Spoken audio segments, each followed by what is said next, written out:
A semana foi marcada pela implosão catastrófica que matou 5 exploradores que pretendiam ver os destroços do navio Titanic. Eles estavam a bordo de um veículo conhecido como submersível e na quinta-feira pedaços dele foram encontrados no Atlântico Norte, a quase 4.000 metros de profundidade. O Fantástico conversou com um dos descobridores do Titanic, localizado no fundo do mar em 1985, e também com quem passeou no submersível ano passado. E você ainda vai conhecer a tecnologia em torno desse tipo de missão de busca e resgate.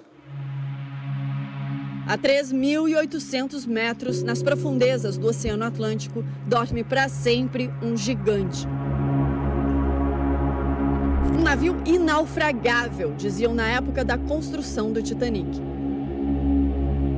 Mas em 14 de abril de 1912, o capitão, depois de ignorar os alertas de mau tempo, ordenou máquinas a todo vapor, como mostrou o filme do diretor James Cameron. E na escuridão, por volta de 11h40 da noite fria, o Titanic colidiu com um enorme iceberg. Iceberg bem à frente! Mais de 1.500 pessoas morreram. Ali começava a ser traçada uma história que liga um navio do século passado a um submersível pequeno, que começou a operar há apenas 2 anos, o Titã, que implodiu esta semana, provocando a morte das 5 pessoas a bordo. O Titã pertencia à empresa Ocean Gate. Tinha 6,5 metros de comprimento por 3 de largura. Pesava quase 10 toneladas. Dentro cabiam 5 pessoas, um piloto e 4 tripulantes. Todos precisavam viajar sentados e havia oxigênio para até 96 horas. Os destroços do Titanic estão a cerca de 650 quilômetros ao sul da cidade de St. John's, no Canadá. No dia 16 de junho, um grupo de 5 pessoas saiu em um barco que carregava o submersível Titã. No dia 18, por volta das 8 horas da manhã, entraram na cápsula que começou a descer. A expectativa era de que levariam 2 horas até chegar aos destroços do Titanic. Mas 1h45 depois, a comunicação com o Titã foi perdida. Debaixo d'água, a tripulação só poderia falar com o navio base se estivesse ligada à própria embarcação por um cabo de telecomunicações. Radar, satélite, isso tudo eu preciso do ambiente do ar. Dentro da água, essa comunicação é muito prejudicada, por isso a necessidade do contato físico. Foram 5 dias de buscas numa área com ondas de 2 metros e baixa visibilidade. Demorou de 3 a 4 dias para que as equipes conseguissem colocar robôs não tripulados para fazer uma varredura no fundo do oceano, a quase 4.000 metros da superfície. Até que na quinta-feira, um desses robôs encontrou destroços que indicavam a ocorrência de uma implosão. Os destroços são compatíveis com uma implosão catastrófica da embarcação. Aqui em Boston ficava o comando central da operação, que reuniu equipes dos Estados Unidos, Canadá, França e Reino Unido. A operação de busca contou ainda com a ajuda de um dos descobridores dos destroços do próprio Titanic. E ele, Tom Detweiler, conversou com o Fantástico. O explorador explica que, assim como acontece com submarinos, o navio de apoio do Titã contava com um dispositivo capaz de detectar o submersível. Se o submarino perder energia, esse sinal ainda deveria funcionar. O fato de terem perdido o sinal significava que alguma coisa catastrófica tinha mesmo acontecido. Ele conta que viu as imagens dos destroços.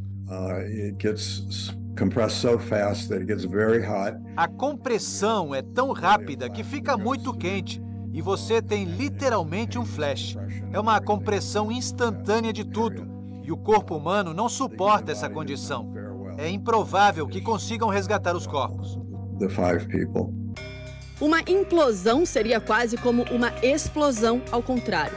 No caso do Titã, o que pode ter ocorrido foi que a pressão da água esmagou o casco do submersível, comprimindo-o para dentro. Como o Titã tinha partes feitas de fibra de carbono, a implosão provavelmente causou um efeito similar ao vidro estilhaçado, se partindo em muitos pedaços.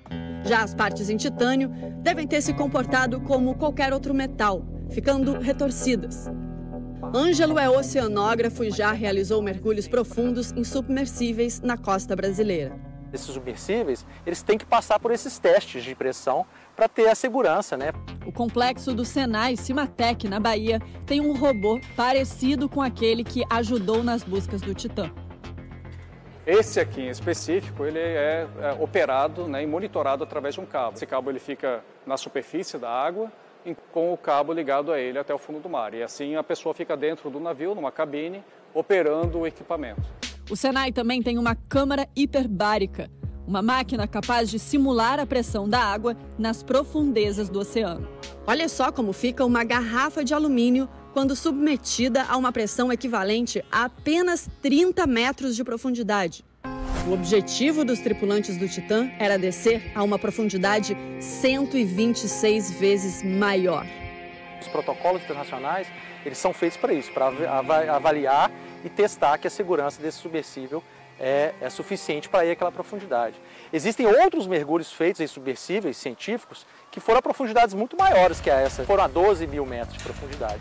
E para isso, toda a construção e toda a operação dele é testada. Embora só uma investigação vai poder dizer o que houve, não faltaram alertas para questionar a segurança do Titã. E assim como o comandante do Titanic achou que o navio era tão forte que podia vencer até icebergs, Stockton Rush, o CEO da OceanGate, achava que sua cápsula era indestrutível. Nesse vídeo, ele apresenta o submersível a um influenciador mexicano. O dome dianteiro é feito de titânio com quase 9 centímetros de espessura. Ele é aparafusado a essa outra parte de titânio que é colada nessa parte de fibra de carbono. Em 2020, o jornalista americano David Pogue, da rede de TV CBS, chegou a embarcar para fazer essa expedição no mesmo Titã. Ele lembra de uma conversa que teve com Stockton Rush. Eu disse a ele, o que controla a cápsula é um joystick de videogame. As luzes você comprou numa loja que vende equipamentos de camping. Você acha que isso é seguro? Ele me disse, claro, todas essas coisas podem falhar. O importante é a cápsula que leva as pessoas. E essa é indestrutível. Ele contou que a viagem não deu certo. Chegamos a 11 metros de profundidade e houve uma falha mecânica e tivemos que subir. Fiquei apavorado. A OceanGate ignorou uma série de preocupações levantadas por especialistas. A fibra de carbono misturada com titânio tem uma regra que diz para não fazer isso e, bom, eu fiz. Em 2018, uma carta assinada por integrantes da comunidade científica americana foi enviada a Stockton Rush, alertando dos perigos do Titã. O engenheiro Bart Camper, que trabalha com design de submarinos, foi um dos signatários. Eu sou o cara que pulava de aviões para testar explosivos e eu não entraria no Titã. Uma das preocupações era com o material escolhido para a cápsula principal do submersível. Estavam tentando deixar o submersível mais leve. Para isso, usaram fibra de carbono. Esse material já foi usado em corridas de carro e no espaço, mas nunca desta maneira para submarinos. Para conhecer os destroços do Titanic viajando no Titã, era preciso desembolsar $250 mil, R$1.200.000. Stockton Rush tinha mania de grandeza. Herdeiro de uma grande fortuna, queria ser o pioneiro na transformação dos destroços do Titanic em destino turístico. Confiava tanto no Titã que ele mesmo estava na expedição que terminou em tragédia. Junto com o bilionário britânico Hamish Harding, o empresário paquistanês Shahzada Dawood e seu filho Suleiman, e o ex-comandante da Marinha Francesa, Paul-Henri Nargeolet, um dos maiores especialistas em Titanic do mundo. Mas por que alguém tão experiente como Paul-Henri entraria numa expedição com tantos riscos? Ele não era nenhum bobo. Ele era o Senhor Titanic. Se ele suspeitasse de algo errado, ele não iria. O jornalista Michael Gillen já viajou até os destroços do Titanic num modelo de submersível diferente, de outra empresa. Depois de 2 horas e meia, nós atingimos o fundo. Era como se a gente tivesse pousado na Lua. E logo depois eu vi algo incrível, nunca vou esquecer. O piloto disse, É o Titanic. Nós paramos e rezamos. Ele, que também é físico,